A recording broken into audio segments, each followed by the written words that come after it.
When Simon Cowell cried, 3,000 people in the studio held their breath. The cameras stopped moving. The producers froze backstage. Even the other judges, Howie, Heidi, Sophia, didn't know what to do. Because Simon Cowell doesn't cry. He doesn't break protocol. He doesn't stop the show. But on this night, on this stage, something happened that shattered every rule he'd ever lived by. And it all started with a single mother who walked onto that stage carrying more than just a dream. Her name was Sarah Mitchell, 38 years old. A nurse from a small town in Ohio. She walked onto the America's Got Talent stage wearing a simple blue dress, her hands trembling slightly as she held the microphone. Behind her smile was a story that no one in that theater knew yet. A story of loss, of survival, of a promise made to someone who would never see this moment. But before we understand what broke Simon Cowell that night, we need to go back. Back to 6 months earlier, when Sarah almost didn't audition at all. Sarah had been raising her daughter Emma alone for 7 years. Emma was 10 years old, and she had a smile that could light up a room. She loved to sing. Every morning before school, Sarah would hear Emma's voice coming from her bedroom, singing along to videos of America's Got Talent. Emma's favorite judge? Simon Cowell. Not because he was nice, because he told the truth. "Mom," Emma would say, "Simon doesn't lie. When he says someone is good, they're really good. That's why I trust him." Sarah worked double shifts at the hospital. Money was tight. Dreams felt like luxuries they couldn't afford. But Emma never stopped believing that one day, her mom would stand on that stage. "You have the best voice in the world, Mom," she'd say. "Simon needs to hear you." But then, everything changed. And what happened next would lead to the most emotional moment in America's Got Talent history. In March, Emma was diagnosed with leukemia. Stage 4. The doctors gave them options, treatments, hope wrapped in medical terminology that barely hid the fear underneath. Sarah stopped working. She spent every day in that hospital room, holding Emma's hand, singing to her when the pain became too much. One afternoon, as Sarah sang softly by her bedside, Emma opened her eyes. Her voice was weak, but her words were clear. "Mom, promise me something. Promise me you'll audition. Promise me Simon will hear you sing." Sarah tried to smile through her tears. "Baby, I can't leave you." "You won't," Emma whispered. "I'll be with you. Always." 3 weeks later, Emma passed away in her sleep, Sarah's hand in hers. The world stopped. The grief was unbearable. There were days Sarah couldn't get out of bed.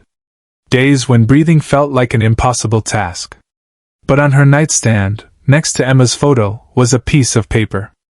In Emma's handwriting, barely legible from the trembling caused by her illness, were 4 words. "Sing for me, Mom." So she did. 2 months after Emma's death, Sarah filled out the audition form. She drove to the nearest city for the preliminary rounds. She sang through the callbacks, the producer meetings, the long waiting rooms filled with hopeful performers. And finally, she received the call. She was going to perform on the main stage. In front of the judges. In front of Simon Cowell. Now let's return to that night. The night everything changed. Sarah stood center stage, the lights almost blinding after the darkness of the wings. Terry Crews, the host, stood beside her with his warm smile. "Tell us about yourself, Sarah." She took a breath. "I'm a nurse from Ohio. I'm here because my daughter believed I should be." "Where is she tonight?" Terry asked gently. The pause that followed was heavy. Sarah's voice cracked slightly. "She's not here. She passed away 4 months ago. But she made me promise I'd come. She wanted me to sing for Simon." The audience went silent. You could hear it. That collective intake of breath when 3,000 people suddenly understand that this is not just another audition. This is something else. Something deeper. Simon, sitting at the judge's table, leaned forward slightly. His expression hadn't changed yet. But something in his eyes shifted. A recognition, perhaps, that this moment was going to matter. "What was your daughter's name?" Simon asked. His voice was quieter than usual. Emma, Sarah said. She was 10. And she loved this show. She loved you, actually. She said you were the only judge who told the truth. For a moment, just a moment, you could see something flicker across Simon's face. Not pity. Something more complex. Respect, maybe? Or the weight of responsibility. What are you going to sing for us? He asked. A song Emma and I used to sing together, Sarah replied. It's called You'll Never Walk Alone. The music began. Soft at first. Just piano. And then Sarah opened her mouth, and everything in that theater shifted. Her voice wasn't technically perfect. It wavered slightly on the first note. But what came through wasn't just sound. It was grief. It was love. It was a mother singing to her daughter across the veil of death, keeping a promise she never wanted to make. But what no one expected was what happened next. And it's the reason this moment will never be forgotten. Halfway through the song, Sarah's voice broke.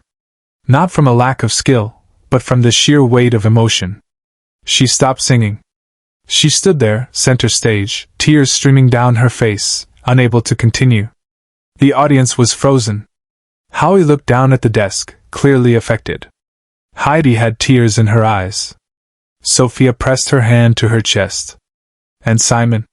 Simon stood up. He didn't say anything. He didn't ask permission. He just stood up from the judge's table, walked around the desk, and started moving toward the stage. The producers backstage were panicking. This wasn't protocol. This wasn't how the show worked. But Simon didn't care. He walked up the steps onto that stage, and he walked directly to Sarah. She looked at him, startled, tears still streaming down her face. And Simon did something no one had ever seen him do. He gently took the microphone from her hand and placed it on the floor. Then he looked at her, really looked at her, and said very quietly, so the mics barely picked it up. She's here. She's watching. And she's so proud of you. Sarah collapsed into his arms. Not dramatically. Not for show. Just a mother who had been holding everything together for so long, finally allowed to break. And Simon held her. This man who had built a career on being tough, on being the one who said no, on being the judge everyone feared, he held her and let her cry. The audience didn't know whether to applaud or stay silent. Most of them were crying too. After what felt like both an eternity and a second, Simon stepped back. He picked up the microphone and handed it back to Sarah. Finish the song, he said. For her. And she did. Her voice was raw, broken, beautiful. She sang the final verse of You'll Never Walk Alone, with more power and emotion than any technical perfection could ever achieve. And when she finished, the theater erupted. Simon walked back to the judge's table. But he didn't sit down immediately. He stood there, his hand covering his mouth, his eyes glistening. And then, for the first time in America's Got Talent history, Simon Cowell openly cried on camera. I don't even know what to say. He started, his voice thick. He paused, trying to compose himself. I've heard a lot of performances on this show. I've seen a lot of people with talent. But what you just did, that wasn't about talent. That was about love. That was about keeping a promise to your daughter. And I want you to know something. He stopped, swallowing hard. The cameras caught every moment of his struggle to speak. When you said Emma loved this show because I told the truth, that means something to me. So I'm going to tell you the truth right now. You are one of the bravest people I have ever met. And your daughter was right, you needed to be here. Not for us. For her. And for you. Then Sophia spoke, her own voice breaking. Sarah, I'm a mother. And what you just did, standing on this stage, keeping that promise, that is the most powerful thing I've ever seen. Howie nodded, unable to speak. Heidi simply said, Yes. From me, it's a yes. And then Simon stood up again. But this time, he didn't walk to the stage. He walked to the golden buzzer. He looked at Sarah. Your daughter wanted you here. And I think she'd want you to go further. He slammed his hand down on the golden buzzer. Golden confetti exploded from the ceiling. The audience was on their feet, screaming, crying, applauding. Sarah stood on that stage, covered in gold, looking up at the fallen confetti like it was a message from heaven. Like Emma was raining down on her in pieces of light. Simon walked back onto the stage one more time. He hugged Sarah again, and this time, the cameras caught what he whispered to her. She knows. I promise you she knows. Subscribe right now, because what happened after this moment changed everything, not just for Sarah, but for Simon himself. The episode aired 3 weeks later.